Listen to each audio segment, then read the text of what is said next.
This woman, she blew my mind. She brought such joy in my heart because we see news all the time being circulated throughout all different types of platforms. It doesn't really showcase good news, especially good news about Black excellence. I want to give a shout out to Miss Kassidy Parnell. She is a high school student from Baton Rouge, Louisiana, who has been accepted to 106 colleges and awarded a total of $4.5 million in scholarship. Let me say that again. She has been accepted by 106 colleges. That blew my mind more than the $4.5 million in scholarship. So let's get this. Miss Parnell had a 4.1 GPA, graduating at the top of her class, and while in high school, she is also taking a computer science classes from a Baton Rouge Community College, where she is dual enrolled at.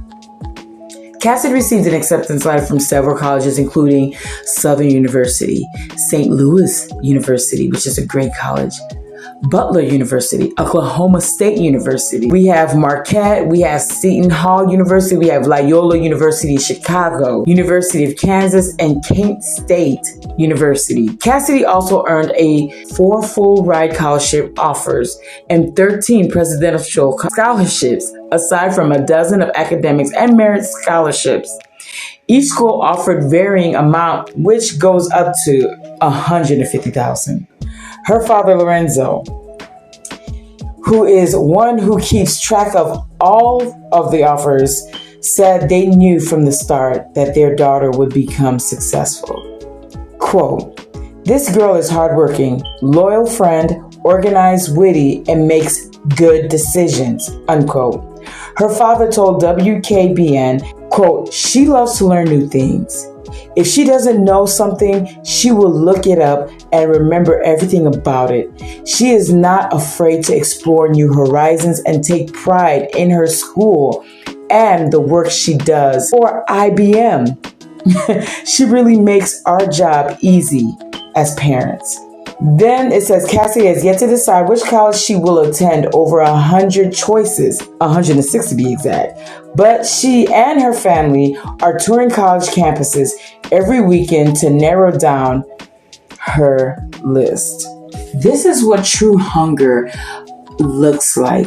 This is what true hunger of knowledge, of life, of pushing yourself beyond any and all expectations to see what is in store for you. If she did not flip every single stone, and not only that, what is making me so excited, as you guys hear me sounding so exhilarated talking about her, because I'm so happy, is that I just love the fact that she just reminds and woken up within me, and I'm sure a lot of you guys, it is never too late. As long as you're drawing breath on this planet that God has given you, you can do anything with Christ that strengthens you. All you have to do is ask, work hard, and follow Him. Apply yourself. There is no limits. I'm going to say what God can do. To be accepted over 106 colleges, I have yet to ever see anybody be offered, at least in my lifetime, be offered this amount, let alone to have $4.5 million in scholarship. I'm assuming they're calculating all of this from the 106 colleges. Education is power. And I am so proud of her. I am so proud of Tyra. I am so proud of her family, her community, all of them that came together, including her, that stayed on the prize. If she can do it, any one of us can do it too. It's crazy because when I was going to school, I didn't realize just how racist and how narcissistic, pig-headed some people were. So this is going to be my testimony, my true story. It is very important to have a very strong foundation. And I am so happy that that foundation, even when I didn't even realize and valued it at the time, God. And it wasn't because of what I did. I give credit to God and Him alone. But most importantly, to the foundations that my parents set for me and my siblings. When they were going through their ups and downs, even in their moments of joy and happiness, it was always about God. Everything about what they did always pointed back to God.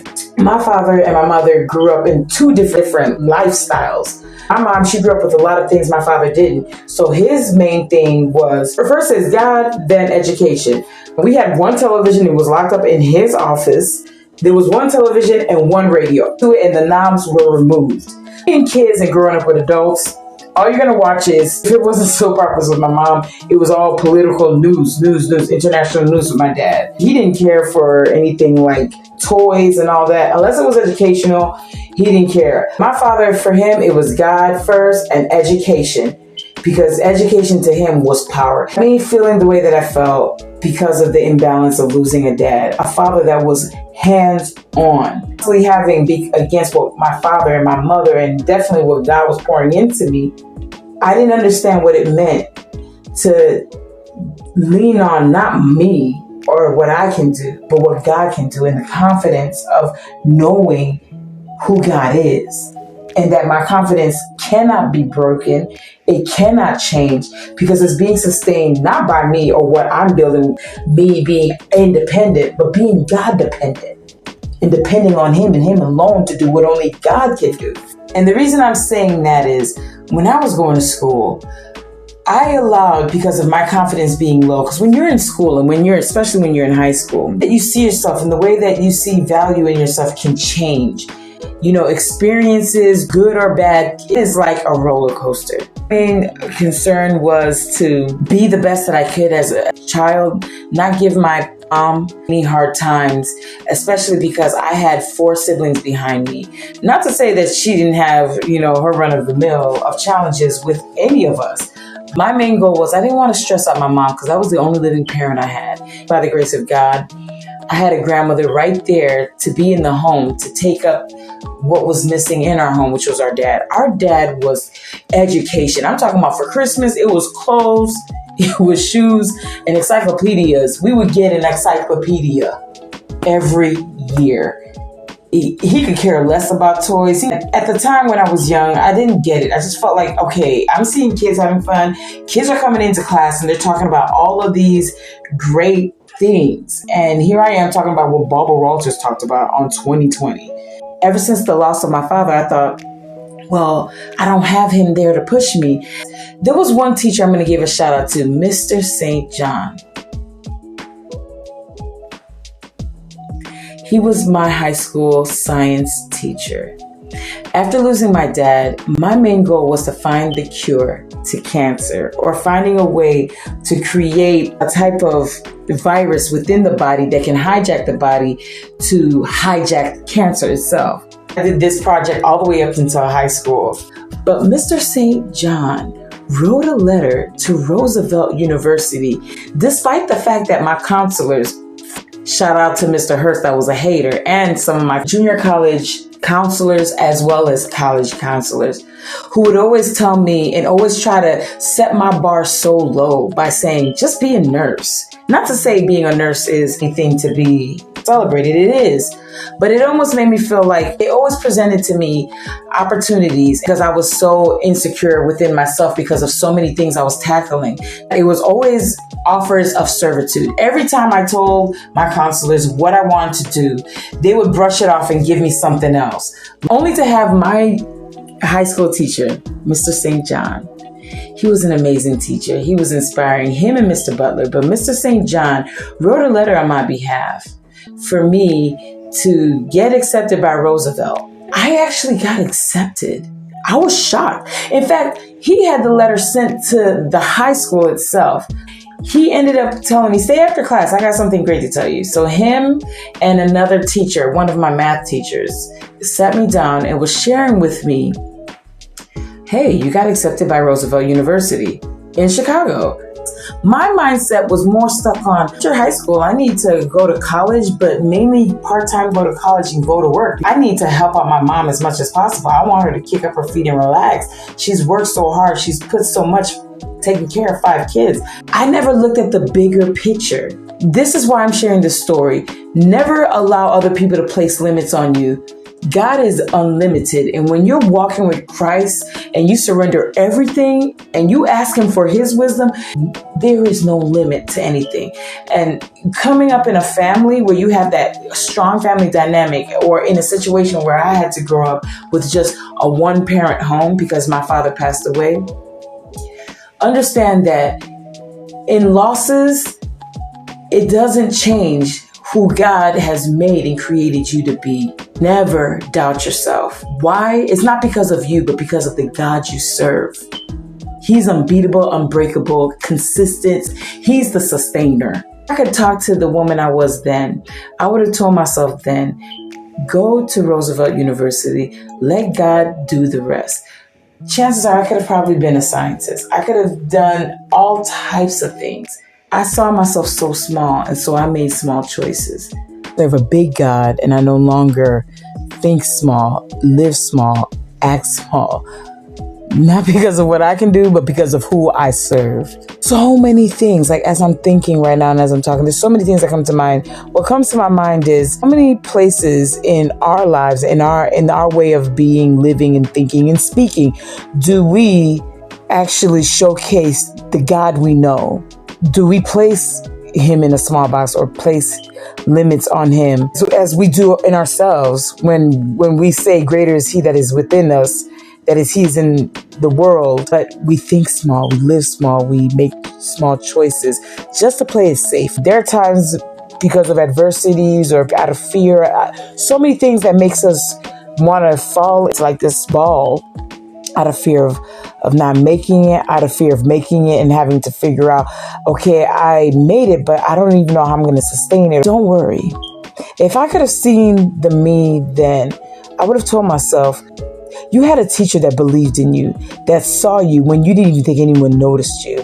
You went there, and instead of having so much doubt and feeling like you weren't smart enough, you couldn't do it, you would be able to do it. But I thank God that now everything I didn't have the confidence to do, I'm able to do now. Naturally, we're not patient. We don't like waiting, because with God, you're going to get 3 responses: yes, no, or wait.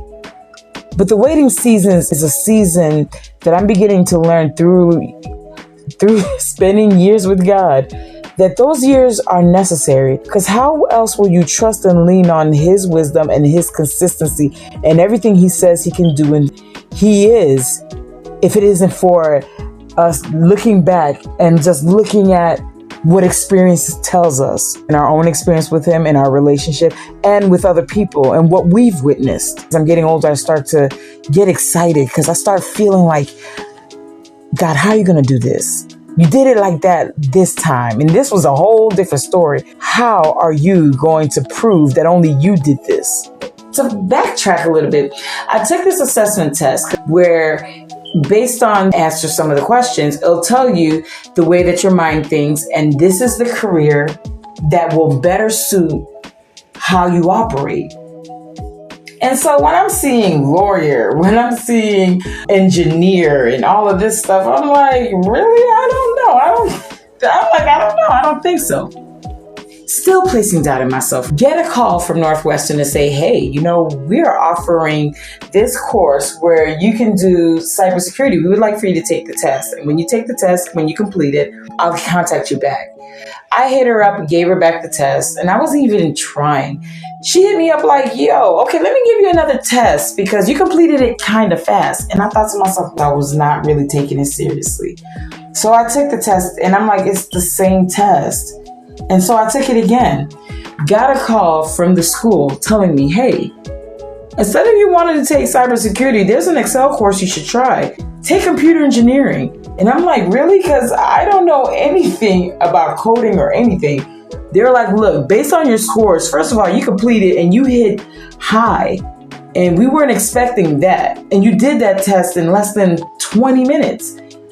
You took your time on that one, which we expected, assuming that you probably answered some questions wrong.